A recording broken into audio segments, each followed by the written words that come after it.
Buenos días a todos. Buenos días a los que estáis presentes en esta sala y buenos días a los que nos siguen a través de la televisión en directo del Campus do Mar. Bueno, hoy tenemos una jornada, yo creo que muy interesante, sobre cartografía de hábitats marinos europeos. Se dice muchas veces que conocemos mucho más la superficie de la Luna que la superficie del fondo de nuestros mares, y puede ser que sea cierto. Por eso, un grupo de investigadores está trabajando precisamente en la cartografía de los fondos marinos, pero no solamente de los fondos marinos, sino de una forma estructurada para conocer también los hábitats de los fondos marinos europeos. Y uno de estos grupos está trabajando en el Instituto Español de Oceanografía, en Madrid. Tenemos a dos geólogos hoy con nosotros, pero la razón concreta de la jornada de hoy es aprovechando una exposición muy interesante que se está realizando en el Museo del Mar de Galicia, aquí en Vigo, sobre un proyecto, sobre resultados o primeros resultados de un proyecto que se llama Mesatlantic, en que 11 instituciones de Irlanda, Francia, España y Portugal están haciendo un proyecto para la mejor comprensión, cartografiado y mejor comprensión de los fondos marinos y sus hábitats. Pero bueno, ellos son los que van a hablar, simplemente era para hacer una entrada y probar que todo el sistema funciona, y van a ser 4 charlas, conferencias, 3 de ellas impartidas por José Luis Sanz, una de ellas por Dulce Mata.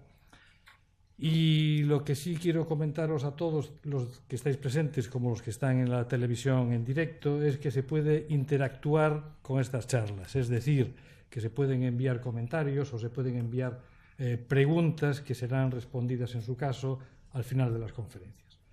Y sin más, paso la palabra a José Luis Sanz para que empiece con la primera de las charlas. Muy bien. Buenos días a todos. Gracias, Alberto, por la entrada. Como se puede ver en la carátula de la presentación de las 4 charlas, efectivamente vamos a tratar de hablar un poco, explicar la cartografía de los hábitats marinos europeos, que lleva unos 8 o 10 años la Unión Europea tratando de desarrollar la información, de recopilar y unificar información en las zonas, en todos los mares europeos.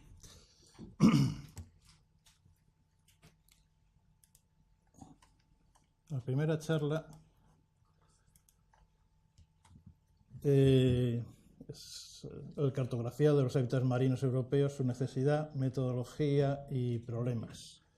Todo esto surge, quiero hacer un pequeño inciso, estas charlas con motivo de los proyectos que hemos estado implicados para unificar información de los fondos marinos europeos y tratar de organizarla y armonizarla para que se pueda planificar, gestionar mejor el medio marino y conozcamos algo más sobre nuestros mares europeos, que hasta ahora está bastante descoordinada la actividad. Esto es muy obvio que es un hábitat, hay diferentes explicaciones, diferentes definiciones, todas coinciden en lo mismo, que es un ambiente particular que puede ser distinguido por sus características abióticas y la composición biológica asociada, y que opera en un área particular reconocible pero con escalas espaciotemporales dinámicas. Otra definición es que las condiciones físicas y ambientales que soportan la presencia de una determinada comunidad o comunidades biológicas o una población. Por tanto, los hábitats quedan definidos por la combinación de los ambientes abióticos y bióticos. Hasta ahora, fundamentalmente, la mayor parte de los estudios de hábitats han partido desde el punto de vista biológico, fundamentalmente biótico, y hasta no hace demasiado tiempo la presencia o los aportes desde el punto de vista geológico, geomorfológico, eran relativamente escasos o no estaban muy considerados. Los modelos de hábitats que se han ido desarrollando pues se tratan de establecer relaciones entre factores físicos y estructuras de las comunidades. ¿Cuáles son los factores que influyen en los hábitats y sus relaciones? Pues como se puede ver en esta diapositiva de John Delaney de hace ya unos cuantos años, las zonas marinas es de las más complejas. Las interacciones entre todos los elementos físicos, químicos, biológicos, geológicos, la parte inferior del la parte inferior de esta diapositiva se puede ver los diferentes procesos geológicos que actúan en las zonas marinas y son bastante más activos que en las terrestres. Hay emisiones de corteza nueva, hay emisiones de líquidos hidrotermales, hay emisiones de fluidos, hay movimientos de placas, hay unas inestabilidades, son zonas mucho más activas que en tierra en general, las placas suelen ser bastante más estables. Entonces los factores bióticos, pues bueno, en general son bastante conocidos, son la población biológica, pero nosotros, prefiero yo centrarme, nuestra especialidad son los factores abióticos, como es la batimetría, geomorfología, el tipo de sustrato, la litología, que hasta ahora no estaba muy considerada o muy observada, los cambios litológicos, la geodinámica, tanto externa como interna, los tipos de costa, los aportes terrestres, que cada vez, sobre todo en zonas tan densamente pobladas, urbanizadas y reguladas como son los países europeos, pues todo el tema de embalses y regulaciones de cuencas hidrográficas, pues está teniendo una influencia muy importante en las zonas marinas, así como los cambios en el clima, las temperaturas, la luz, el oleaje, corrientes, que son elementos que poco a poco y otros más se van integrando para definir mejor los hábitats, que hasta hace poco tiempo tenían una idea muy simplista. ¿Cuál es el nivel de conocimiento de los hábitats que tenemos? Pues cogiendo la parte superior de la anterior diapositiva, en la cual queda más claro todos los ambientes físico-químicos, los biológicos, la influencia del clima y de la atmósfera, así como la influencia de las zonas terrestres o las zonas submarinas ya sumergidas, pero que tienen emisiones hidrotermales o emisiones de gases. Pues hasta ahora la mayor parte de los conocimientos son de la zona de la plataforma continental, hasta los 100 y pico, 200 metros. En los taludes, las plataformas marginales, los cañones, arrecifes, hay deslizamientos, hay emisiones hidrotermales, volcanes de fango, y hay un efecto cascading bastante importante. Pues no se ha podido, se conoce muy poquito, por problemas tanto de logística como problemas de capacidad tecnológica.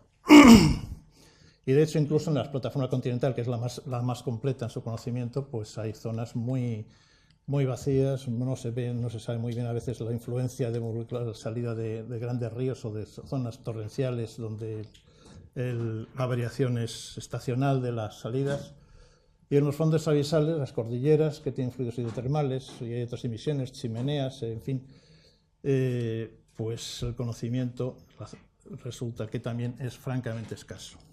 Teniendo en cuenta que el océano ocupa, o las zonas marinas ocupan la mayor parte de la zona terrestre, condicionan nuestro clima y condicionan bastante lo que nos está sucediendo a los humanos, el desconocimiento se puede decir que estamos casi en el 75 o el 90% de lo que nos hace falta para saber cómo funciona el planeta y sobre todo los hábitats. Por tanto, para conocer los hábitats es necesario disponer de un modelo que nos aproxime a la realidad, como todo lo que ocurre en los territorios o en un territorio. Y para ello es necesario cartografiar, pues primero quizás empezar por cartografiar factores que influyen en los hábitats y establecer además unas clasificaciones adecuadas de estos para conocer sus relaciones. La necesidad de modelos implica que hace falta generar mapas, hacer una cartografía. No solamente estudios puntuales, sino la cartografía de todos estos elementos que he comentado anteriormente.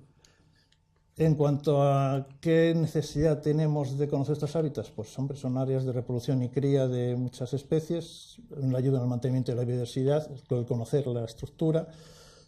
Está la fotosíntesis y producción primaria, los ciclos de nutrientes, nos proveen de alimentos y por otra parte hay una aplicación lúdica. Al mismo tiempo, pues efectivamente en las zonas marinas hay una cantidad muy grande de usos y de explotaciones, lo cual obliga a empezar a llevar una gestión integrada de todo del medio marino. Si no conocemos lo que ocurre dentro, mal vamos a poder gestionar nada. Por otra parte, en cuanto a la parte negativa para el medio marino, pues es toda la polución que nos llega en cuanto a minería que se desarrolla en tierra, no solamente en el mar, la extracción de áridos, los embalses que regulan, las basuras que salen de nuestros ríos y de otros emisarios, y lo que tenemos que conseguir al final es conseguir una conservación del medio que nos permita vivir, si no a un gran largo plazo, casi a ese largo plazo, porque el tema pues lo estamos destrozando poco a poco. Como comentaba, pues hacen falta tener información sobre aspectos morfológicos y ambientales para poder representar los hábitats bentónicos, que son los que forman la base de todo el resto de la estructura. La urgencia de esta cartografía, pues que es el incremento de la actividad humana, más el acceso a explotaciones cada vez a mayores profundidades. Ahí se están perforando, por ejemplo, en prospección de hidrocarburos y de gases en fondos ya de unos 1.500 metros. Luego eso ya creo que es bastante indicativo de dónde están llegando los problemas de explotación, de vertidos, y hace relativamente poco tiempo todos habrán oído hablar, seguramente o conocen los problemas del Golfo de México, etcétera, más aparte de los vertidos de los buques petrolíferos, que algunos pues los hemos tenido cerca de estas costas, desgraciadamente. Entonces, esto afecta a los ecosistemas por una parte y un conflicto de usos de todos aquellos que utilizan el medio marino, pescadores, transporte, mercancías, uso deportivo, etc. Pero hay un problema importante que se ha detectado y es la falta de información armonizada y que sea de tipo transnacional. ¿Qué ocurre? Hasta ahora hay estudios puntuales, muy locales, por problemas específicos, con sus clasificaciones por países o por zonas o por aquello más conocido, y sobre todo los límites de las naciones o los límites de los países han condicionado bastante la continuidad de este tipo de trabajo.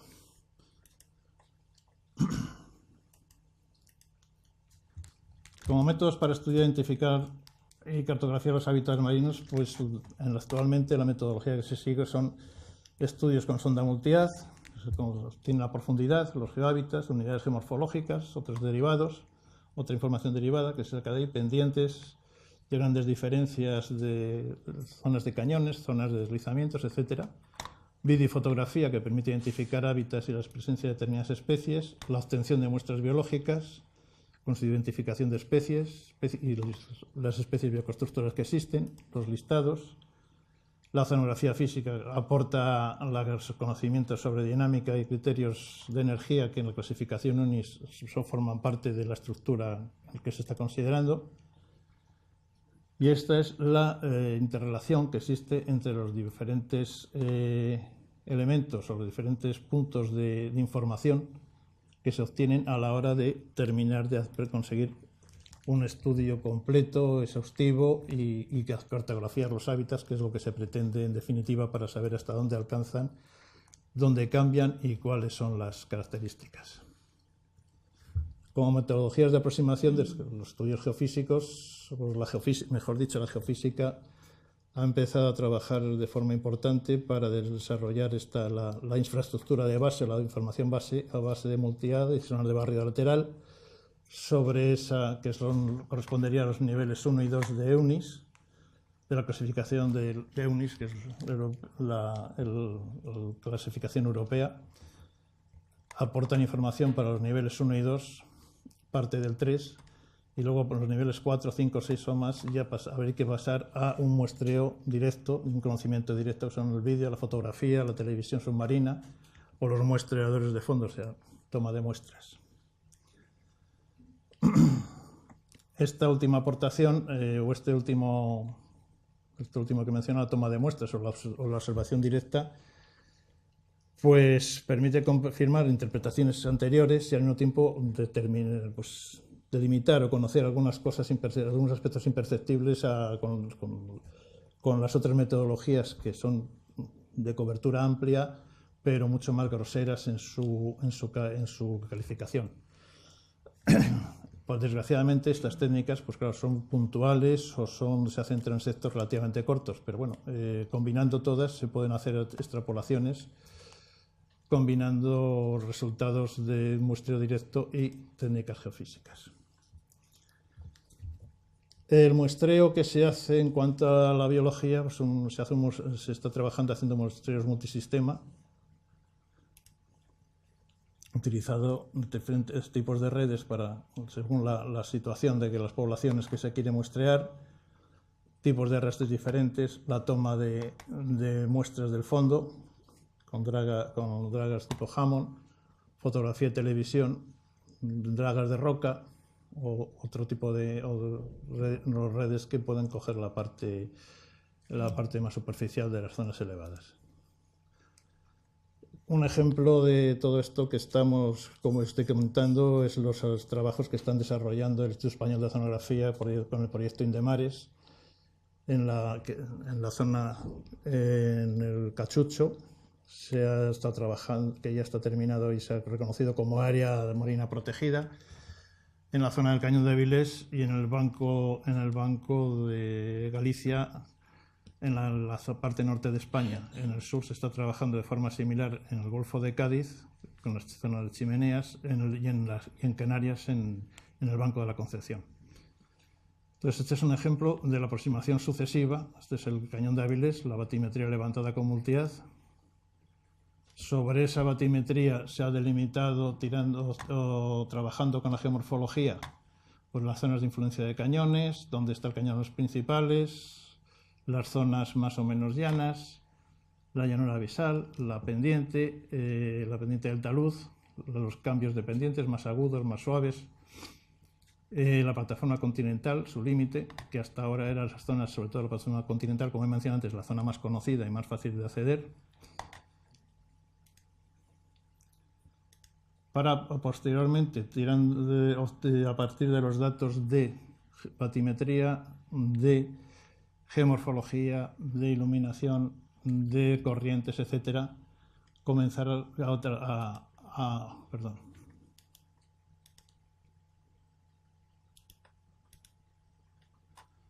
clasificar los hábitats. Esta es la clasificación EUNIS, en función ya de las componentes de tipo del sustrato en cuanto a sedimentos blandos, sedimentos duros, y algunos acercarnos a las especies lo que pueden ser las especies estructurantes en la siguiente fase.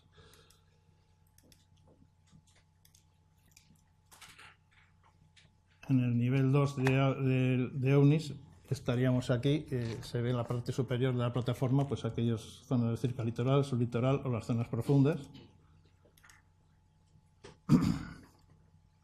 Ya en el siguiente nivel 3, los criterios que se aplican nos permiten una mejor clasificación. Y en los nivel 4 y 5 ya entramos a clasificarlos en función de especies estructurantes. Luego se comentará posteriormente el problema que conlleva esto, la clasificación EUNIS, que está en el proceso de revisión y críticas, sobre todo a raíz del proyecto Mesaldanti, que es el que ha dado lugar a este trabajo y a lo que se está presentando, ya que se ha descubierto unas diferencias y una falta de estructuración, etcétera, que se comentará en una de las conferencias posteriores. ¿Cómo se está trabajando en estos proyectos de integración de información a nivel europeo? Que lo primero es integrar la información y armonizarla. Se trata de conocer y tener una información genérica, aunque sea con una escala amplia y no muy detallada. Pues a través de un inventario de los mapas que existen de los diferentes trabajos, digitalizándolos, editándolos, metadatando, con campañas puntuales de datos in situ que permitan caracterizar los hábitats que se encuentran en zonas más o menos conocidas y que se proponen como zonas para definir el Hábitat 2000, organizándolo todo y tratando de clasificarlo de acuerdo con la clasificación EUNIS, y al final producir una modelización que esté abierta al público en general, que tenga su acceso y que tenga una distribución para que, sea por una parte, los usuarios habituales lo aprovechen, los resultados de este trabajo de infraestructura y de armonización a nivel europeo, y por otra, los científicos pues remitan todos los problemas o los inconvenientes que encuentren en cuanto a estos resultados, o permitan afinar o den sus opiniones para modificar y mejorar los mapas. Al final se están obteniendo una cartografía uniforme y unas fichas de hábitats. La combinación de los mapas abióticos, que, pues eso, la luz, energía, tipo de fondo, geomorfología, batimetría, nos faltan quizá pues corrientes y energía, no, la energía está, corrientes y clima, pero esta combinación de cartografía, trabajando con ella en GIS, en el Sistema de Información Geográfica, y modelizándolos, se consigue obtener un mapeado final en el cual, pues, con la clasificación actual de EUNIS, en estos momentos, en el proyecto Mesoatlantic, pues, que es la zona que se ha cubierto actualmente desde el norte de Irlanda hasta el estrecho de Gibraltar, pues este es el mapa casi final, en el cual tenemos en las plataformas continentales, ya digo que se ha trabajado con datos que existían, tratando de armonizarlos y unificarlos, pues una información más o menos continua de hábitats. Junto con esos mapas, no solamente nos vale un mapa para tener una idea, que es un mapa muy genérico, pero bueno, como infraestructura de base para que luego sea perfeccionada y mejorada y sobre la cual pues evitar también que los recursos se utilicen mal, yendo a hacer o haciendo campañas o haciendo estudios muy repetitivos en la misma zona y dejando grandes gaps de información que a veces son inexplicables. Pues lo que sí se ha construido, se está construyendo en los diferentes proyectos, es unos mapas de confidencialidad, o se llama, de seguridad en cuanto a por dónde proviene la información, de cómo se ha tratado, de dónde viene la información, cómo se ha cogido, si son muestras puntuales, si son remotas, si es una información por geofísica, quién lo ha interpretado, qué calidad tiene, de qué antigüedad es. Entonces, este es una especie de marcador, es un marcador desarrollado por el proyecto MES, Mapping European Seabed Habitat, que fue el primero a la parte norte de Europa, pues previo al Mesoatlantic, que viene a ser lo mismo para el arco sur atlántico. Y entonces, pues tiene varios calificadores, desde lo buena que puede ser la investigación remota, lo buena que es el muestreo y la calidad de la interpretación. Con esto va dando unos sucesivos valores para obtener unas relaciones y se hacen unos mapas de calidad en los cuales, Dulce lo explicará en la siguiente conferencia de cómo se trabaja en el Mesoatlantic, se obtiene también una información sobre la calidad posible o la evaluación que se ha hecho de la calidad de los mapas. En cuanto a la clasificación de los hábitats marinos, es un problema que todavía está bastante resuelto. Entonces, el grupo de trabajo en inventario español de hábitats marinos, pues que es al amparo organizado por la División para la Protección del Mar del Ministerio de Agricultura, Pesca y Alimentación, han elaborado una lista patrón de referencia del área mediterránea, de la macaronesia y de la atlántica. Han definido unos 800 tipos de hábitats y han trabajado en hacer pasarlas entre lo que es la lista patrón definida por este grupo de trabajo y EUNIS, ya que EUNIS tiene menos clases, menos clasificaciones, menos diferencias. Esta lista patrón, muy controvertida y muy discutida, pues se considera que es una herramienta de gestión o planificación. Vamos, que no es una herramienta de gestión o planificación, es nada más que una lista de hábitats. Se trata de conocer qué es lo que hay, pero siempre, como siempre, el problema aquí está en la definición, si hay cosas que son realmente hábitats o no son hábitats, o cuáles son los criterios. Entonces, recientemente, ya desde el año 2007, la Ley de Patrimonio Natural y Diversidad del Magrama, con la colaboración de las comunidades autónomas, pues está desarrollando el Inventario Español de Hábitats y Especies Marinas, que formará parte del Inventario Español del Patrimonio Natural y de la Biodiversidad.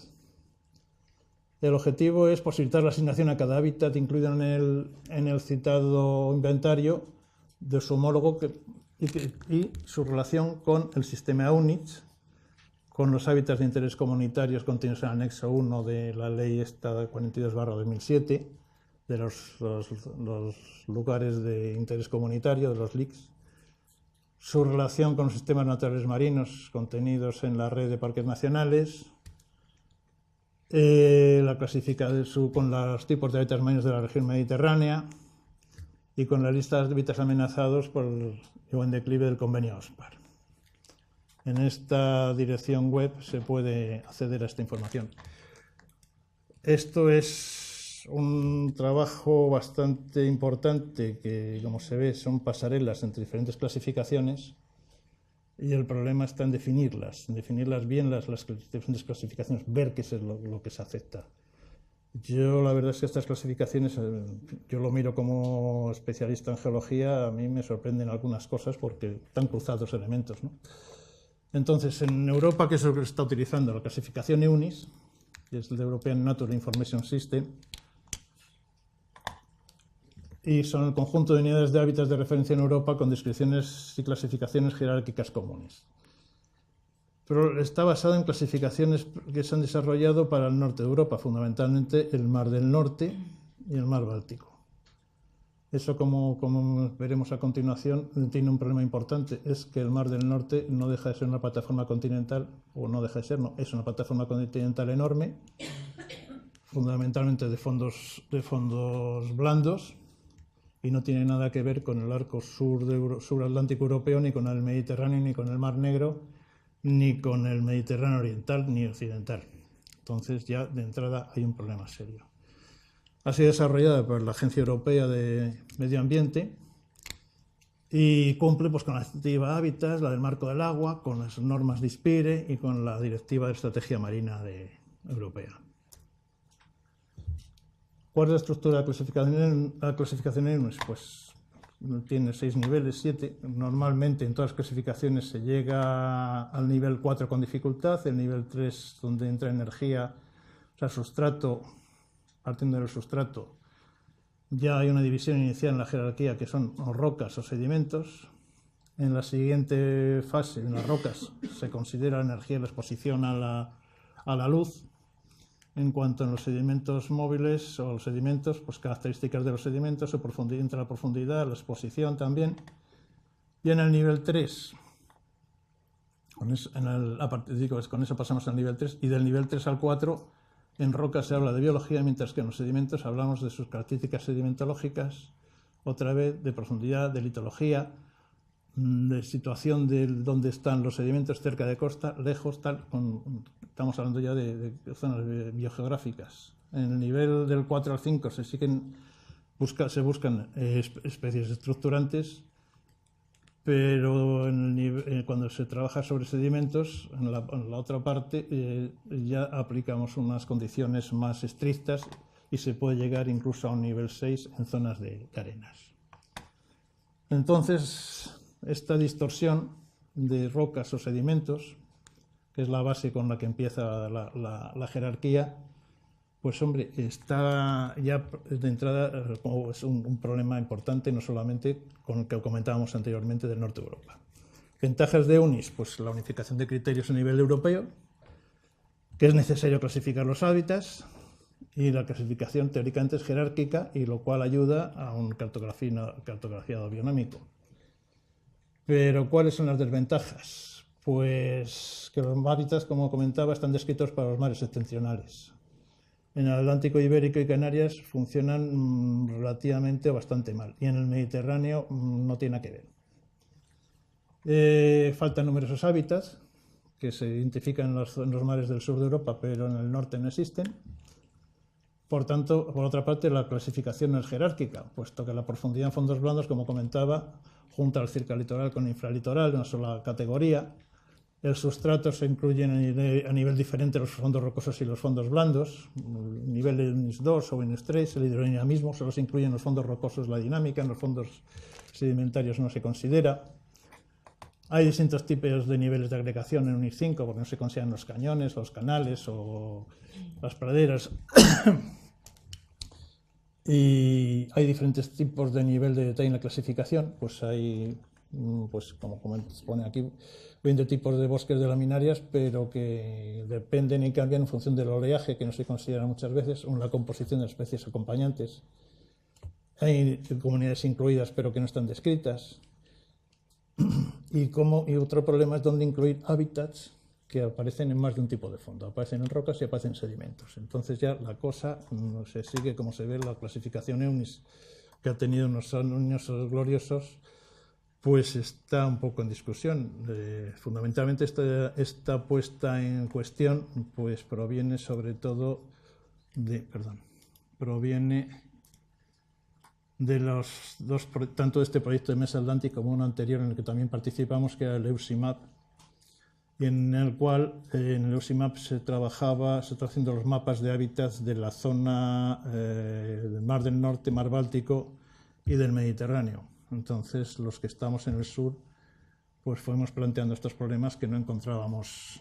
Las plataformas son distintas, los hábitats son distintos, etcétera, y no encajaba. Con Mesa Atlantic todavía se ha influido más en este, o sea, se ha insistido más en este asunto.